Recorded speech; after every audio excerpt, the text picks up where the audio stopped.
Hey folks, we're sponsored again today by Spare the Rock, Spoil the Child. I know many of you have kids. I can see the pictures in your Twitter feeds.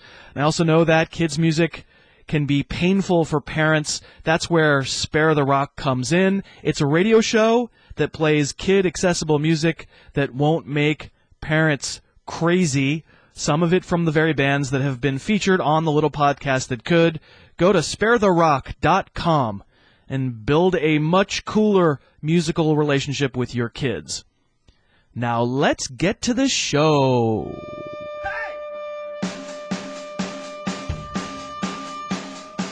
It's the Harris Football Podcast with your host, Christopher Harris. Welcome.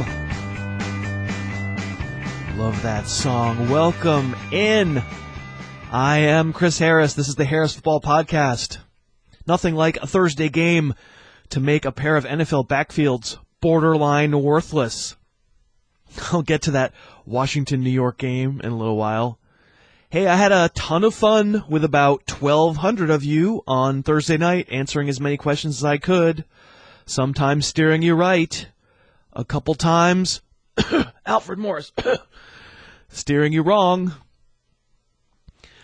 You know, what I love about this podcast and you folks who listen to it is the vast majority of you are just very cool. My sense from Twitter and emails you send and when we do those live Q&As, I think we tend to be on the sensitive side, you and I. Like, we're here nominally for football talk, and that's super fun. I love football. But compared to, say, the fantasy world writ large, the sense of community I personally feel among you folks who listen, I just get a general feeling of perspective and sweetness. Anyway, somehow I find myself in this position of having a lot of people listening to me, and I'm honored, and I try to honor that. I'm very appreciative that the group who's gathering around this show, and that means you, is kind and sensitive and digs what I do, and I do not take that for granted. Today's kickoff. On today's show, I'll take another pass at the injury news that keeps trickling in and how it should affect your lineup. I will, in fact, review the Thursday night game in all its disgusting glory. We'll have a mailbag and play a couple other things for you that I'm pretty blown away by. And then you know what's going to happen here. It's the anti-sensitive, that bastion of swagger, Cousin Josh, will be aboard to take his medicine on Carlos Hyde and tell us what other trash bags he's dismissing totally out of hand this week.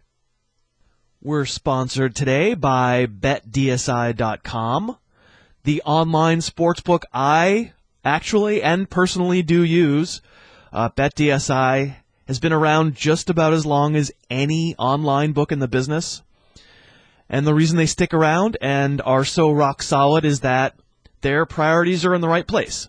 They help make the lines. A lot of pros play on there. They always get good reviews on sportsbook review sites. And it's because they've got great service and they always pay you your winnings when you want them. Start up an account today at BetDSI.com, and when you do, use the promo code Harris10, and within a couple hours, they'll put $10 in your account to get started with. That's a pretty great deal, no strings attached. Play where the pros play, and have fun. That's BetDSI.com, and use the promo code Harris, no space, and the number 10. And as always, I want to remind you that I like to use sites like BetDSI and DraftKings, but I don't wager huge amounts. They're meant to be fun, but in moderation. If you have a difficult time with moderation and need help, please go to gamblersanonymous.org. Injury news. I won't spend a ton of time here because these are many of the same names I touched on in greater detail yesterday, although they have the potential to be a problem for a lot of us for fantasy lineups.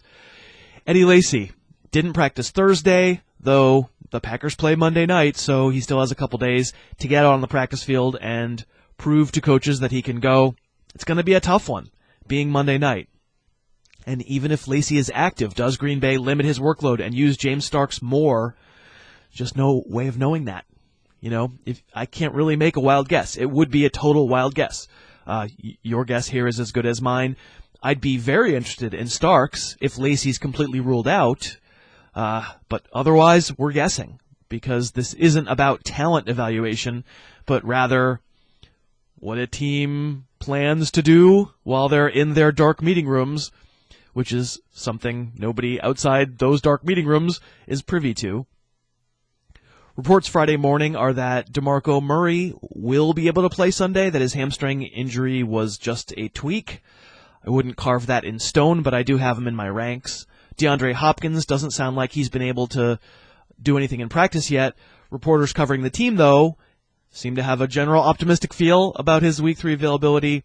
It's not a sure thing, but I do have him ranked, as a clear fantasy starter. But we have to have alternatives ready just in case. Drew Brees, an unknown for Week 3, still. No other news to report. We'll just have to see this weekend. Chris Ivory apparently told reporters, "I'm not going to play if I'm not healthy," which is being treated as a gift from the Magi, some kind of, major revelation. Nothing's changed. It's going to come down to how he feels Sunday morning. And we'll all know exactly at the moment when the inactives come out. If Ivory's inactive, if I'm choosing between Bilal Powell, that ham and egger himself, and Zach Stacy, I don't know. I'll say Powell. As you know, I've been a fan of Zach Stacy in the past. I think the ability is pretty good and hasn't gone away, but he's not a super dynamic talent. He's a big dude who can make a cut and run over guys. But, listen, Powell is the one who's actually been active for games. So I'd probably give him the nod if you were looking for somebody to tie Ivory to. Eric Decker, again, not a lot of clarity, but the fact that he hasn't been able to practice yet with his injured knee concerns me, and I did take him out of my ranks. I'll put him back in if he practices.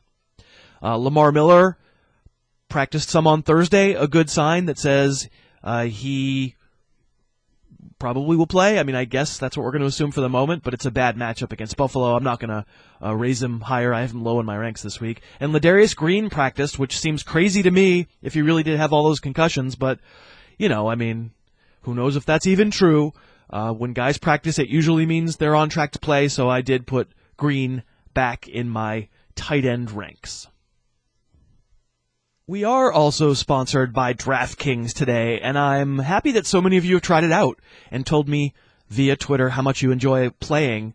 It's cool that DraftKings has those longer odds millionaire maker events, and I would be absolutely tickled if someone who listens to the little podcast that could became a millionaire. You have to invite me for a trip on your yacht. But I don't so much play in those ones. I prefer playing in smaller contests. Yeah, it feels like there's maybe a little more skill involved. But that's what's great about DraftKings. You can find the size and style of contest that fits you. Heck, for the past couple weeks, DraftKings has been kind enough to make Harris Football only rooms where all of you can get into a contest with me and cousin Josh and Craig Clark, and that's been a blast. If you're interested in trying out DraftKings, go to DraftKings.com and enter promo code Harris, and they'll give you a free entry to try it out. I think you'll like it. So go to DraftKings.com, promo code Harris. So, that Thursday night game. Not good. Not good football. I said on yesterday's show that the number one thing to pay attention to would be Kirk Cousins and whether he could stay controlled and not make wild throws because, that would bode better for all of Washington's weapons. And if you watch the game, he could not. Even when Cousins completed passes, they were often behind receivers. He's simply not an NFL caliber quarterback, at least not the caliber of someone who can lead a winning NFL team. And that really holds everyone hostage there. There's a mess in that Washington backfield, but you have to ask yourself, how valuable can anyone be if there are going to be games throughout the season where Cousins digs the team a big hole and they have to play from behind or hurry up, and Chris Thompson winds up being on the field more than any other runner. My impression from the start of that game was Matt Jones and Alfred Morris, pretty much splitting series throughout the first half. Jones got the first series, Morris the second, they split the third, and then the fourth series is Jones got into a little bit of a rhythm and looked okay, but, right after that he went back to getting stuffed, and Morris basically got stuffed. I thought that fourth series was really the only time the entire game where Washington's rush attack looked decent. In the second half, it was a heaping helping of Thompson on third down. He's not a fantasy option in and of himself, but it's a bummer that he's pretty clearly the third down back, while the other two guys are going to split early downs. For sure, when Washington trails like they did last night, and by a lot, Morris gets no run. Absolutely, he's lost. He barely plays, and Jones is the one who mixes in a little bit, but Thompson's the main guy. And for Jones, it was during one of those mix-ins that he almost scored a touchdown, but unfortunately he fumbled into the end zone. Second straight game he's lost a fumble. Listen, the Morris as rock-solid RB2, that storyline, that's gone for now. Unfortunately. I think he's a good player, but that is gone for now. At best for him, this is a split job. I wouldn't say Jones really distinguished himself as a far better runner last night or anything like that, but he's also probably not going away unless he loses a bunch more fumbles. In the other direction, yeah, I was berated on Twitter by several folks who seemed kind of personally insulted and outraged that I didn't look at Shane Vereen's 8 catches from week 2 and hike him like crazy in any of my ranks, including PPR. That's because those berators never owned Vereen when he was with the Patriots. This is the Shane Vereen act. Last night, 1 target, 1 hellacious drop, 0 catches, and 23 yards from scrimmage.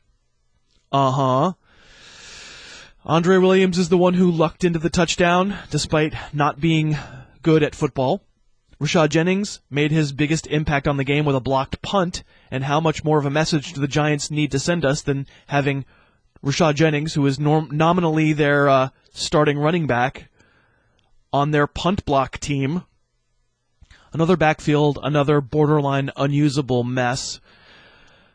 I mean, I will tell you, sit down sometime and start ranking fantasy backs. Seriously, look around you. You have a piece of paper, you have it at the back of an envelope. Just start writing down fantasy backs. See how far into the list you get before you're throwing up in your mouth. It's gross. And not just the throw up. Odell Beckham ran more out of the slot in week 3 than I would guess the previous 2 weeks combined, which makes sense given that Preston Parker got himself cut after week 2. ODB got himself a touchdown, and wasn't great production, but we'll take the touchdown. Ruben Randall's the one who produced the big numbers on the score sheet, but here's the part where I tell you not to go too crazy over Ruben Randall. I know for sure next week when I rank Randall 40th or whatever among receivers, I'm going to have the legion of tweeters who look at box scores, and they're going to go, how can you have Randall so low? And they'll be outraged that I have Randall so low. I'm not going to go crazy over Randall, not because of Victor Cruz returning, but because Randall's issue is, like Larry Donnell's issue, they both apparently are intent upon dropping absolutely everything. Sometimes Randall accidentally makes catches, like he did on the long touchdown, when the pass ricocheted off his shoulder pads, but then he caught it bobblingly for the touchdown. And Donnell, seriously, it's unbelievable. I remember people trying to tell me I was too low on Donnell this summer. They clearly had never seen him try and catch a football. He really does everything well. He's athletic. He's big. He's got, like rubber mallets or wooden ducks or something where his hands are supposed to be. Time for the mailbag. This is Devontae Morgan Freeman. Even at my age, I still find this podcast uncomfortably arousing. Thank you, Devontae Morgan Freeman. That is in reference to the fact that we had Viola James's rendition of Flexual Healing on the podcast yesterday. And I believe we had some tweeters who found that rendition, as Devontae Morgan Freeman said, uncomfortably arousing. And in case you missed it, here it was.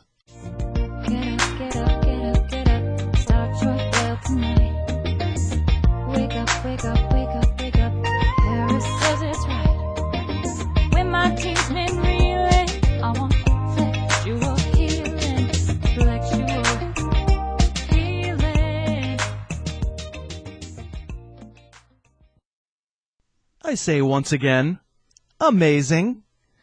But not to be outdone, Matt Herring submitted a version of the Flexual Healing song, and it goes a little something like this.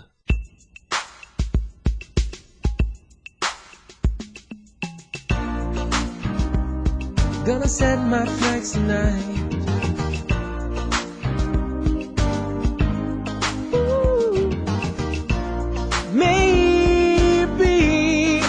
I should go with Martin or Stevie Johnson or Landry, who's bound to get some targets. I don't know who I'll be starting.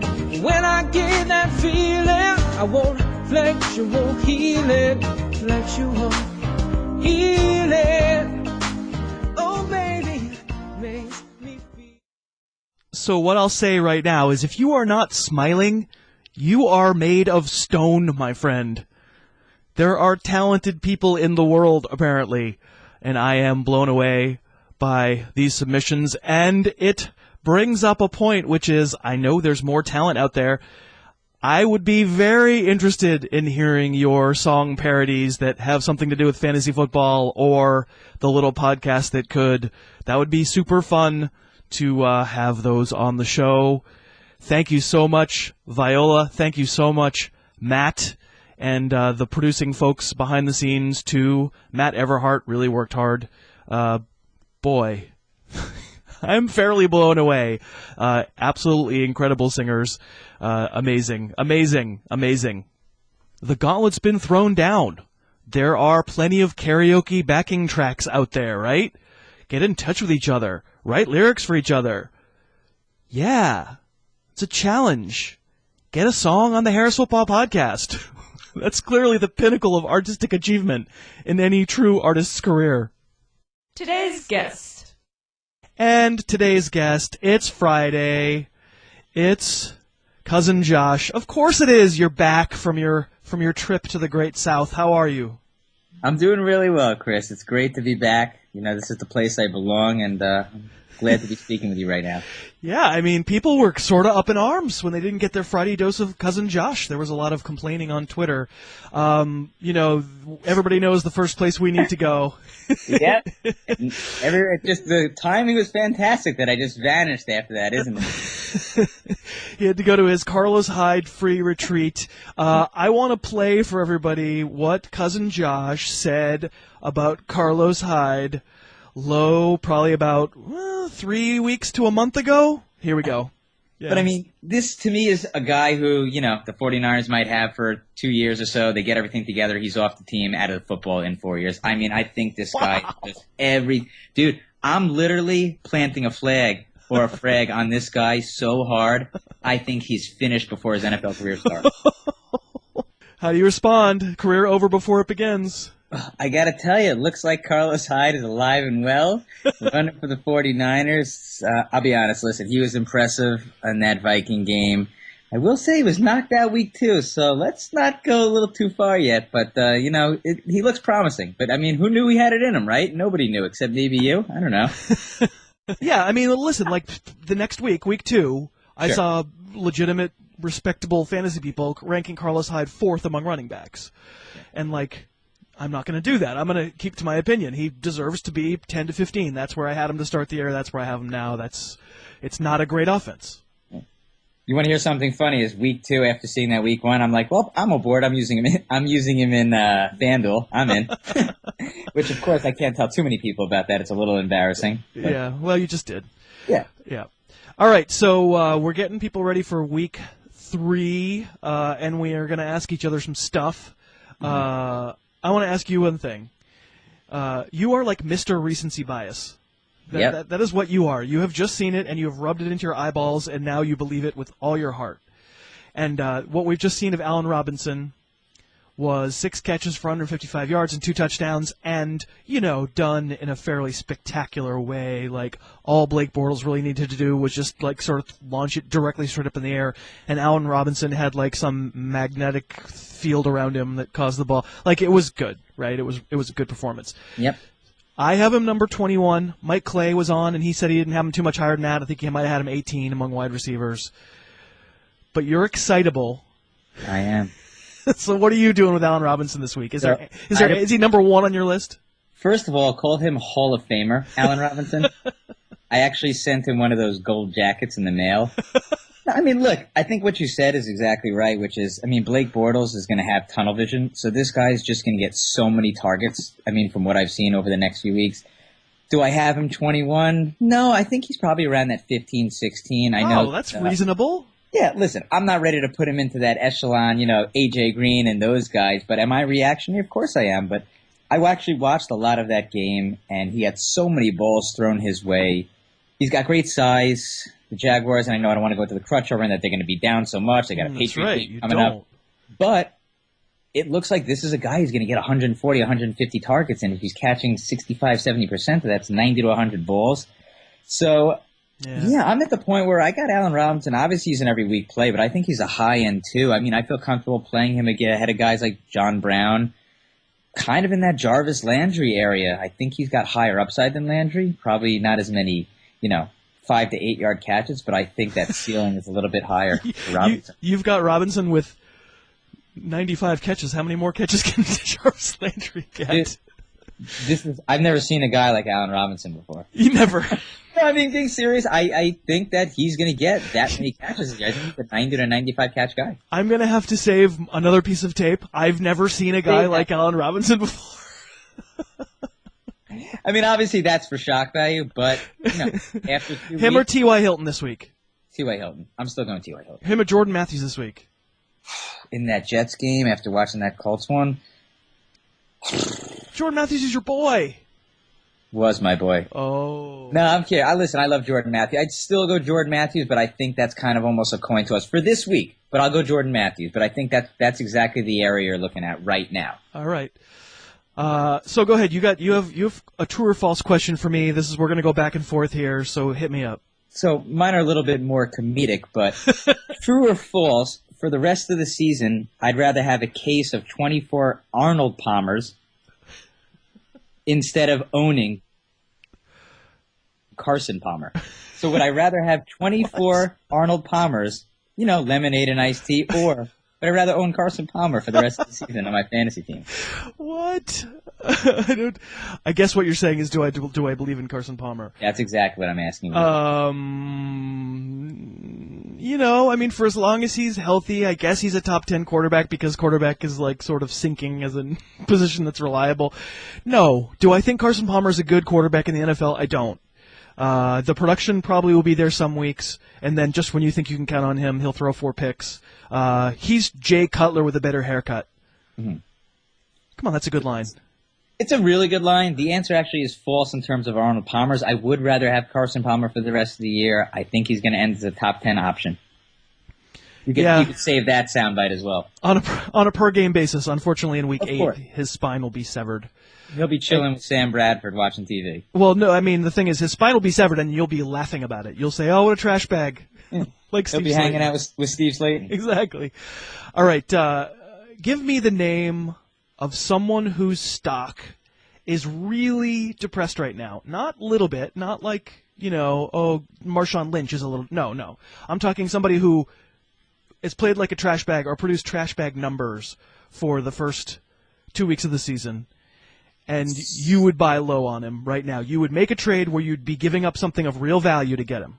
So I would buy low on James Graham. You guys know him as Jimmy Graham. I'm on a first-name basis with him. I don't think people think he's a trash bag. He scored a touchdown. They do, dude. I think a lot of people want this guy off their fantasy team, off that, one catch, 11-yard game. He got the garbage time points in that Week 1 game versus St. Louis. I know multiple people who are like, what did I buy into? I spent the third-round pick on Jimmy Graham. Multiple people. These are the knuckleheads in your home league, right? Dude, I have a lot of fans who tweet me and talk to me about these types of things. There's a lot of people who rely on me. People should be following Cousin Josh on Twitter, by the way, at Detective Fish, Fisch. I forgot to start the interview with that. I apologize. Mm-hmm. Well, it's okay. I accept your apology. But as far as Jimmy Graham goes, and the reason why I buy into him is I'm still willing to give up a significant player to get a guy like that. All right. What's the player you're giving up? You're going to blow us away with this offer. What's the offer? I mean, I'd give up a legit high-end number 2 receiver. Okay. If I had multiple, put it this way, if I had... Not Allen Robinson. I'm not taking Allen Robinson for him. No, but if I was in a situation where I had a team that had maybe A.J. Green and a guy like John Brown and Hilton was on my team, I would give up Hilton right now for Jimmy Graham. Yeah, but Hilton's value is low. Give me someone whose value is high and is a number 2 receiver that you'd trade for Graham. I would give up... If I had a competitive team that had multiple receivers, I think Jordan Matthews, I'd potentially give him up right now. All right. Yeah, and I love Jordan Matthews. You do love your Jordan Matthews, that's true. And especially going into that game, Week 3 versus Chicago Bears, he's complaining he doesn't feel right in this situation. I mean, they're going to feed him the ball. Money in the bank for a touchdown this week as well. I'm not saying trade for him just for this week, but in that Bears game, forget about it. All right. Go ahead. Okay.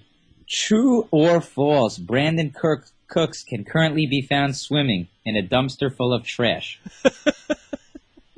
I believe he was on my bust list for this year, and I believe I feel a little bit vindicated. Not that I thought he would be terrible, but I did believe that he was being overdrafted.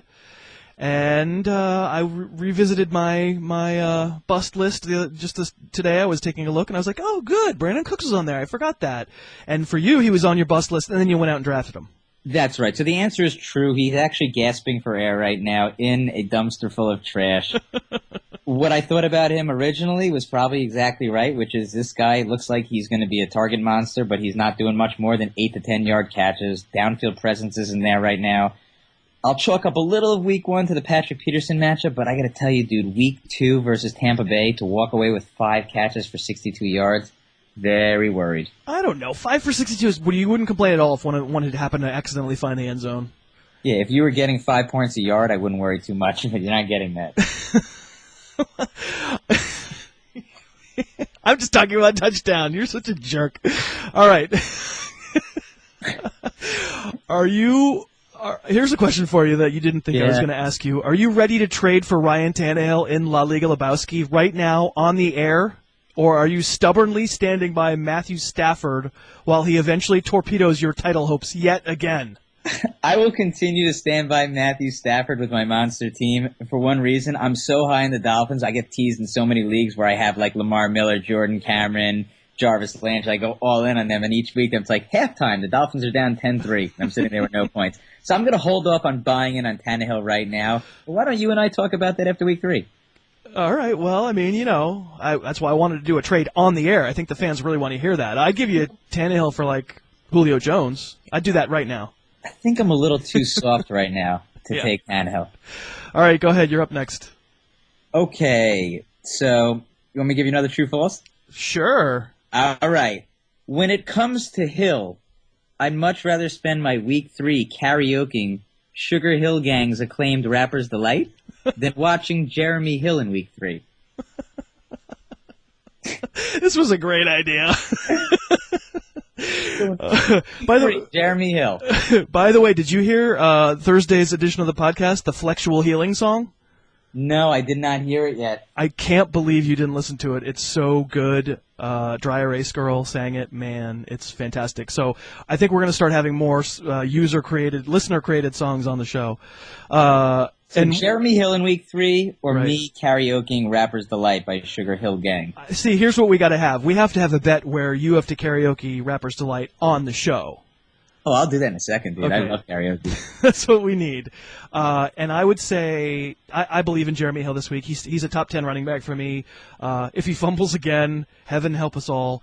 But I'm going to choose to believe that usually NFL teams don't, unless they're the Patriots, don't decide that like 1 week benching means he's never going to see the light of day again. Gio Bernard is legitimately in the way of Jeremy Hill, and Bernard has played pretty well for 2 straight weeks. Thought he played okay week 1, very well last week. But no, I'm going to choose to believe Hill bounces back. Totally agree. I got that as true. I think huge bounce back game, and anyone who knows me personally knows if I'm doing karaoke, it's Eddie Money, Take Me Home Tonight. All right, well, what's our bet? Since we agree on Jeremy Hill, should we have some kind of retroactive bet about Carlos Hyde being out of the NFL? I almost want to do an Allen Robinson bet for this one. And I don't even love Allen Robinson, but I'm buying stock in him right now. You sure are. Want to go over under? Let's be reasonable. How about would you do 88 catches? If he catches 88 or over, yes, you do under win. 88, I will karaoke your choice of either Rapper's Delight, Take Me Home Tonight, or anything else reasonable. We'll let the listeners decide, but I mean, I think right now Rapper's Delight. You are so short and white, my friend. I mean, good Lord. All right. I know this is legitimate. You've been traveling, right? You spent the last week in Austin. You've been really busy. I know you haven't gotten to see as much tape as you've wanted to. So if we were having a conversation on the phone, we talk about this stuff on the phone all the time. Who's one guy that you look at their stat line and you're totally perplexed about, this guy isn't good, but look at the stat line. How could he be doing this? But you haven't seen him play very much. Like, who can I explain for you? So, I mean, this guy is still good, but I'm still baffled when I check the stat line on Emmanuel Sanders. And it's like, listen, I watched the guy last year, and I was like, yeah, this guy's good. But to be seeing right now that he's outperforming Demaryius Thomas, and, again, I don't want to go too much into Peyton Manning about issues with his arm, but when I sit there and I look at this guy, and every week right now, it's 2 weeks in, but 26 targets, he's getting 8 catches a game. We were told, from everything we hear from all the talking heads, this is going to be a run-based offense, and meanwhile, this guy's putting up monster fantasy points right now. So is there a reason this guy's outperforming Demaryius Thomas right now? Peyton Manning's looking his way more? Yes, there's a very simple reason. It's the offensive line. It's too small a sample size to draw any real conclusions, but the offensive line stinking is very much to Emmanuel Sanders' advantage because he has turned into the safety valve on that offense. It's not that they never throw it down the field to him, but, you hear the announcers, the knucklehead announcers say he's Mr. Third Down. He kind of is Mr. Third Down, though. Like, he kind of is the one who is quick enough to get off the line, to get away from his bump, and to be open right away, and that makes a big difference when your offensive line is terrible. He has stood out to me on film these first 2 weeks in a way that I didn't expect. I was a little down on him this summer. Not so much thinking, it's a run-based offense, but thinking it might be a 2 tight end offense because that's been Gary Kubiak's thing in the past. And, maybe Cody Latimer, the missing Cody Latimer, would wind up playing some in 2 receiver sets, and maybe Emmanuel Sanders, turns into a part-time player. He is so important to that offense. He was, if anything, underdrafted. I do not think it's a fluke. Let me ask you the crazy question. Moving forward, would you rather have Emmanuel Sanders or Demaryius Thomas for fantasy purposes? Yeah, I mean, I even as you were asking that question, I sort of ran that through the mill for me. It would still be Demaryius Thomas because he's just so big and physical. There are touchdowns waiting there with Thomas where, he's covered and he still just goes, he does a Dez, right? He just boxes the guy out. Sanders isn't going to do that. Okay, so we're in agreement on that, but again, I'm just shocked at some of the Emmanuel Sanders. Sure, he's been good, and I don't think he's going away. So I think people should not be thinking about selling high on him. Okay, so go ahead. Oh, yeah, go ahead. You ask me. True or false? Tyler Eifert, a.k.a. the Eifert Tower, is the better tight end to own for the rest of the year compared to Greg Olsen. True or false? Eifert versus Greg Olsen. I would rather have Tyler Eifert. I haven't been answering these true or false at all, have I? You could just pick the guy. I mean, right. I'm not that. I can't remember things beyond like more than 1 minute. Who would I prefer? I think I will still say Olsen because I'm stubborn, but it certainly has not looked that way for two weeks. Greg Olsen had a touchdown taken away by a pretty shaky offensive pass interference call. We probably would be a little less worried about him. It is vexing to me that Olsen hasn't become a major target monster in a situation where the Panthers have Ted Ginn is the number 1 receiver. Makes no sense to me. But, it's 2 games. I'm just going to think that at some point they get it together. You can't effectively double a tight end on every single play if you're a defense. There are ways to get tight ends singled up, and he's been singled up a fair amount. It just hasn't worked out for him yet. Eifert for me is never. I'm just not going to believe. He's got to score a touchdown in every game for me to believe he's sell strong. high for you, right? I have no problem selling Tyler Eifert. I sell him high, and it's not that I don't think he's good. One of those touchdown catches was awesome. He's a good player, but it's Andy Dalton, and most teams can go somewhere else in any given week, and suddenly Eifert doesn't get looks, Let me give you a quick comparison. Would you trade Tyler Eifert for Golden Tate? The funny thing about Golden Tate is his numbers don't really reflect how well he's played. He's been better than Calvin Johnson. He just has been. Like, people are all worried, well, Tate's numbers were only good when Johnson was out. Yeah, but you know what? He's played better. But I think I'd probably say Tate, actually. Yeah. I think I would take Tate and one more, James Jones or Eifert. I'd say Eifert. The James Jones thing is going to be very touchdown heavy. High. Yeah, I think you probably could sell him too. If you could go back in time, Cousin Josh, to before any of your drafts, you would change this one decision that you made. And I can't use the Brandon Cooks one, right? We'll just take that as a given. This is the Brandon Cooks Memorial category. So overall, I think what I've learned, and I'm just always a big proponent on trying to get that quote-unquote next big thing, but I think what I've learned is take known commodities over projected players. So instead of taking the Lamar Millers, the Brandon Cooks, the Devontae Adams, you're better off taking the DeAndre Hopkins, the Keenan Allens, players you've seen before. So I think, for example, if I'm between Brandon Cooks, Jordan Matthews, and Hopkins, you know what? Hopkins is probably the best pick there because I've seen him do it before. Okay, that's fair. That's a more measured and mature answer. Yeah, that was a measured and serious response from a person who is not measured and serious at all. It's actually not even Josh speaking right now. No, I'm kidding. It's merely me. All right, you got another one? One more? Wrap it up. I got one more, and this one will really hit home for you. True or false? Andy Dalton throws harder than you. Oh, there's no way. That's right. It's false. I got a cannon. You've seen me throw. I know. I have a big arm. You throw, and I've seen Andy Dalton throw multiple times on television. Have you ever caught a football from me? No, I'm just too afraid my fingers would break. You have seen me throw, though, and I have a good arm. I think probably Andy Dalton has a stronger arm than I do, but I think, sadly, it might be close. And I'm an old fart. I would agree with the old fart portion. Thank you very much. All right, Cousin Josh. So, Carlos Hyde this week, playing against an Arizona Cardinals defense that I wouldn't call elite, but is certainly pretty good. Carlos Hyde this week should be rated where among running backs? 74 or lower? Well, I'm going to go lower. I'd probably have him around 13. What? So you've totally reneged on your Carlos Hyde hate. I just think right now there's a limited amount of players that I'd feel comfortable taking over him. You know what? 14 or 15. I'd actually have the list in front of me looking right now. I'd say 14 or 15, yeah. All right. Well, I'd pick Jonathan Stewart over him, C.J. Anderson, but he's right in that area. I thought you were going to say 40 because I thought you were going to stick to your guns. It was 1 week. It was a fluke. I saw the real trash bag this past against the Steelers. Revisionist historian. You are a revisionist historian. I don't even think that recording was me, that original one. Recency bias. Mr. Recency bias. All right. Recency. By the way, if he has 50 yards, then I'll tell you he should be out of the NFL. So I should text you if he struggles? Yeah. I mean, listen, I think he's a low-end RB1 this week. All right. Well, you heard it from Cousin Josh. If Cousin Josh is believing in Carlos Hyde, then the world is off its axis, and we all should hold on to something. Thank you, dude. Thanks for doing this. All right. Had a great time, man. Be good. And that is our show. I think we're all a little disappointed in Cousin Josh for his personal growth and maturity. Hey, thanks for listening, everybody, again. It's an honor to be at the center of this nut house. It's great. And now you have a whole weekend to get started on those song parodies. Hey, Harris at harrisfootball.com. You all are amazing.